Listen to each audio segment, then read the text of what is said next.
नमस्कार, माझे नाव श्रावणी सुरेश कांबळे। आज जो पार्ट आहे तो आपला चौथा पार्ट आहे। कालपर्यंत आपण पाहिलं मम्मी ॲडमिट होती, मम्मीला घरी आणलेलं। त्यानंतर तो दुसरा दिवस तो गेला।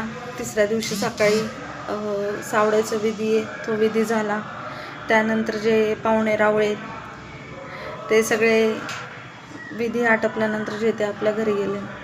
त्यानंतर मम्मी आजारी होती, त्यामुळे आजी मम्मीला आणि मला घेऊन बारामतीला आली। फलटणवरून बारामतीला मी आणि मम्मी मोठ्या मावशीकडे, म्हणजे आजी घेऊन आली मोठ्या मावशीकडे।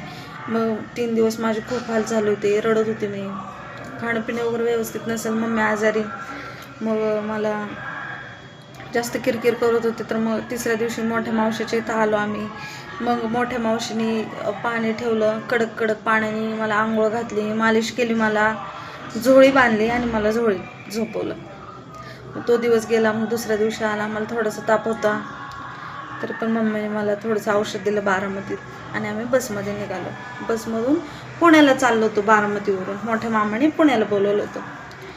तर मला बसमध्ये इतका ताप वाढला की माझा ताप डोक्यात गेला। मी असे डोळे पांढरे केले, ताप तर जास्त होता मला। मग एक मुस्लिम बाई होती, मी आपण त्या व्हिडिओमध्ये सांगितलेलंच आहे, बिचारी म्हणजे माझी आजी अजून पण, ते कोण लेडीज होते तिचं अजून पण नाव घेते, खरंच म्हणते, तर त्यांचं अजून पण नाव निघतं। मग आजी पाणी पाणी करत होती, त्यांनी पाण्याची बॉटल काढून घेतली। आमच्याकडे पाणी पण नव्हतं, आजीने पाणी दिलं, त्या बाईने पाणी दिलं, तर मग आजीने माझ्या चेहऱ्यावरती असं पुसून घेतलं ते पाणी, तोंड असं मोठा श्वास घेतला मी। मग तिथून आम्ही मामा म्हटलं पहिले पुण्याला आहे, आपण दवाखान्यात जाऊया।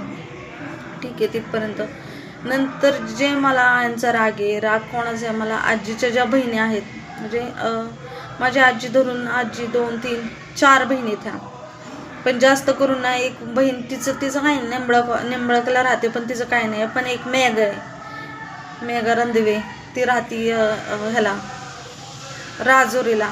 ती इतकी नालायक बाई आहे ना, का तर माझ्या मम्मीचं लग्न होतं ना, तर त्या लग्नामध्ये ती इतकी रडत होती। ती एक तिला माझ्या डोक्यात आहे। आणि दुसरे काय आहे, ती फलटणमध्ये राहती, सुशीला काकडे नाव आहे तिचं, मंगळवार पेठमध्ये। ती एक आजीची बहीण, दुसरी बहीण आहे। त्यांच्यामुळेच माझे पप्पा गेलेले आहेत, आजीच्या माहेरच्या लोकांमुळे।